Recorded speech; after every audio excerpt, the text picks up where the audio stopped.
Hey, what's up guys, and welcome to Star Wars Real Talk. Today we're going to be ranking the Star Wars movies. I've never done this before. I've kind of thought about it in my head, as probably all of you guys have. We all know what our favorites are, but I've never kind of categorically put them all, in different sections based on how good they are. So I'm going to do that here today. Just a disclaimer, you're going to disagree with my list. It's just a guarantee. This is my opinion. This is not truth. This is just my Star Wars YouTube channel where I talk about my opinions. If you don't like it, start your own Star Wars YouTube channel or make your own tier list. So just a heads up, okay? You're not gonna agree with me on everything here because we have different views. Okay, we're gonna go left to right. We're gonna start with A New Hope. Obviously, Star Wars classic, kind of defined what a good Star Wars movie was. I'm gonna put it A tier because I don't think there's anything wrong with it. Obviously, the whole movie's it's like a perfect movie, right? It was a pioneer. It defined a whole genre of movies in itself. So there's nothing wrong with it. I just think that there are better movies. So it's not missing out on S tier because there's anything wrong with it or I have any problems with it. I just think that there are better movies. Next up, we have episode 2. If you guys have been following me for a while on YouTube, you know that I have a kind of a biased view on the prequels. I grew up with them. When my dad showed me Star Wars for the first time, episode 2 was the most recent movie. So I watched it 100 times, and I've got a lot of good feelings about it. I've obviously watched it as an adult, and I understand the criticisms. I understand why some people don't like it. Some people would rank it lower than this, but I loved it. It's the start of the Clone Wars, and I actually think that Anakin's development is done really well in this movie. He has some cheesy lines, but some people let, one or two criticisms about dialogue bring an entire movie down, and I don't think that's fair. I think it's a fantastic movie. Next up, we have Star Wars Rebels. I really like Star Wars Rebels. The first season was kind of weak. Ezra was kind of annoying in the same way that Ahsoka was annoying. So that's not a fair judgment. But I feel like a lot of the show was filler and kind of boring. But a lot of the show was fantastic and really good and engaging. And it used original Star Wars soundtrack, which makes it that much more awesome. I would consistently get goosebumps when I watched the show. But mostly because, it filled me with nostalgia and the same excitement that I had when I was a kid. So it's not all perfect. It's not all great. There's some obviously weaknesses to it. But a lot of it is good. It's pretty balanced for me. So I enjoyed obviously all the fan favorite characters they added, all the Darth Maul action was really good. Getting some Ahsoka in there was really good. There's a lot of really great stuff about Star Wars Rebels. And I love how, the focus of the Jedi and the Force is a lot more spiritual than the Clone Wars was, and I really enjoyed that aspect of it. So I'm going to put it C tier for now. Next up we have Star Wars Resistance. I haven't seen the show, so I'm not going to review it. I've heard negative things about it. I've heard some positive things about it. I haven't watched it because I don't have any interest in any kind of, the sequel characters right now. There's just nothing about the show that entices me at all.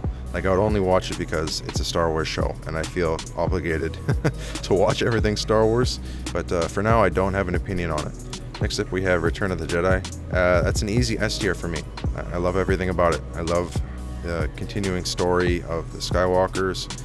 I think it came to a perfect conclusion of the trilogy. Next up, we have Revenge of the Sith. Wow, back-to-back S tiers. Again, it's another perfect conclusion to a trilogy. I think it bridged the gap between episode 2 and episode 4 so perfectly. I would be happy, I'm thrilled that we're getting the Kenobi show and that we got Rogue One. But this movie did such a good job explaining how Anakin became Darth Vader that it really didn't leave any questions. We get it. We saw how the Empire started, right? We saw how Palpatine was pulling the strings all along. It was just excellent storytelling. Just incredible. And the action was incredible. And everything Clone Wars is incredible. All the lightsaber battles are incredible. Everything about it is just perfect in its own way. I know a lot of you guys share the same opinions as me because I've seen what you guys have to say in my streams and your comments on my YouTube videos. I know a lot of you guys love the prequels too, so I'm sure some of you will agree with me on those opinions. Next up, we have Rogue One. Again, it was a perfect Star Wars story. Everything about it felt Star Wars. The Darth Vader cameo in it is my favorite scene in all of Star Wars. The hallway scene. I love seeing Darth Vader in his castle. It was awesome. I don't think it's a perfect movie because the characters are a little bit forgettable, which kind of isn't the fault of the movie because they all die, right? So they don't get a chance to get the spotlight again later. So they're kind of forgettable. But I mean, even so, right?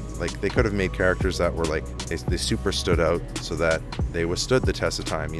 Darth Maul before he was in the Clone Wars, super memorable character. Was only in one movie and died, but he was still a fan favorite before they brought him back. Same with Boba Fett, right? Guy had no lines, but he was a fan favorite.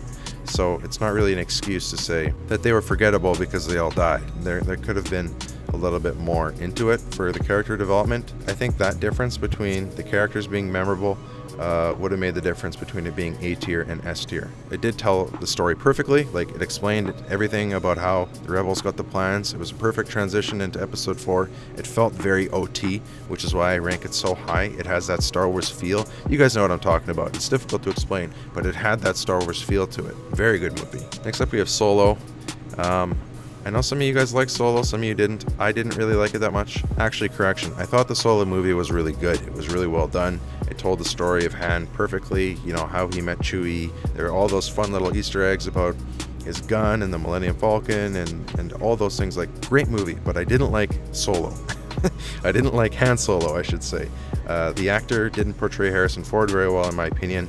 I've heard some of the drama about how they struggled with him and how Harrison Ford had to come onto the set and give this guy coaching tips, and he still didn't do very well, in my opinion. So it just didn't feel like Han Solo. Like, I get that he was Han Solo and it was Han Solo's story. It just didn't really feel like I was watching Han Solo. Before you say it's difficult to portray Harrison Ford, sure, but I've seen other acting interviews. I've seen some of the other people that they had potentially starring as Harrison Ford, people that looked identical to Harrison Ford, talked like him, same mannerisms, everything. So there isn't really an excuse. So for that reason, putting a D tier, because it was a good Star Wars movie, but when the main character kind of sucks, that really brings it down. Next up we have the Clone Wars movie. I haven't seen it, so I know how I feel about the Clone Wars, but I haven't seen the movie, so I can't really give my opinion on it. I've seen some of the reviews and ratings, and it doesn't look very good. It doesn't look very promising, so I haven't really been motivated to watch it, especially because I've seen the Clone Wars, and I know that the Clone Wars movie is just kind of a shotgun of that series, so I'm not going to include it in this list. Next up, we have itself, and I love the Clone Wars. I know everyone loved the Clone Wars. Looking at it on this tier list, I do have to remember that the early seasons were pretty good, but there was a lot of filler. You know, the character development of Ahsoka was really awesome, and it was really well done and perfectly executed. But it does remind me of all those kind of annoying episodes where Ahsoka was a bit of a brat. It does remind me of, you know, the earlier seasons that weren't so great of the Clone Wars, but I mean, most of the Clone Wars was really good. It was really fantastic. You know, I did have to skip some fillers early on, but it told the story of the Clone Wars really well, and we got to see more of Anakin and Obi-Wan, which is my favorite dynamic. We got to see more of Palpatine pulling the strings. We basically got to see everything that I loved about the prequels again, right? In more depth over a longer period of time. Season 7 was just so perfect, right? And I think a lot of people remember that Season 7 was amazing. Everyone loved Season 7. It was like S-tier Star Wars. But that was only one season of the 7 seasons, okay? So I'm remembering all the other seasons, and that's impacting my judgment here. I'm going to put it A tier for now, just because some of the seasons are a bit weaker. Not all of it was perfect, okay? You gotta remember that these 2 movies were perfect. Well, as close to perfect as they can be, in my opinion. So when you have a show that's 7 seasons, unless all 7 seasons were perfect, it's not going to make S tier. Next up, we have Empire Strikes Back. If you had asked me a few years ago, I would have put it A tier, but just thinking back, like, I never really watched it by itself. I didn't grow up when they were releasing the OT movies one at a time, so I always watched episode 6 after episode 5. So they're kind of the same movie for me in my head. It's hard to kind of separate them. In my mind, sometimes I have to remind myself where episode 5 stops and episode 6 starts. So for that reason, I consider it on the same level as episode 6. I don't have any criticisms about it. I love all the same things about both of these movies. Also, I enjoy that they were able to tell a story without a Death Star being blown up. Episode 5 had the greatest plot twist of any movie ever, Darth Vader being the father. I don't think any movie will ever blow the minds of viewers ever like that again. Because of that plot twist, movie directors are still trying to shock fans to this day at the same impact that episode 5 had. I mean, for that reason alone, it's almost got to be S tier. Actually, I was going to move on, but hang on. I got to talk about one more thing about episode 5 that I love. I love that Luke goes into this fight against Vader and he gets his ass kicked. Okay, I want to point that out, that it wasn't like every single movie was a big victory for Luke Skywalker, you know? This movie wasn't a big victory for him. Like, he got his butt kicked, he learned some really bad news, and he lost his arm. For that reason, it makes the movie almost so much better, right? It was just a great setup for episode 6. It was a great continuation of episode 4. Easy S tier for me. Next up we have episode 7. I didn't hate episode 7. I know a lot of people write off all the sequels together, but I enjoyed episode 7, and it had been a long time since the Star Wars movie came out. I didn't think I would ever see Star Wars, on the big screens again after episode 3. And episode 7 came out. This was before, 8 and 9, before everyone called Rey Mary Sue, before people got on the bandwagon of hating the sequels. I liked it. Like, the only thing I didn't like about it was that it felt like a copy of episode 4, but like, I loved the character setup. There was a lot of hope, a lot of potential, years of fan theories. It sparked a love in the Star Wars community again for Star Wars. It got people talking about Star Wars. Star Wars video games are coming out. This movie did so much for the Star Wars community. So it's easy to rip it apart and forget the impact that it had. So for that reason, I'm going to put it C tier for now. I enjoyed it. It was a great Star Wars movie, but it feels kind of wrong putting it next to one of the prequels because I don't think it's on the same level. Next up we have episode 8. It's an easy F tier. You guys have heard me talk about episode 8. You've heard everyone talk about episode 8. It was a trending thing to do for years. Everyone just broke down episode 8, and I don't blame anybody. I don't blame myself. There was a lot of flaws in it. It was easy to criticize, but I'm not going to beat that dead horse again today. We all know why we didn't like it. We all disagree with Rian Johnson's decisions. We all hate what they did to Luke Skywalker. The plot wasn't really good. The character development wasn't really good. I've talked about some of the aspects of the movie that I did like. There's a video where I talk about specifically the things that I did like about episode 8 because I was tired of complaining about it. That's on my channel. You guys can check that out. But if we're gonna rank the Star Wars movies, it's an easy F tier for me. The Mandalorian goes up there. It goes up there for sure.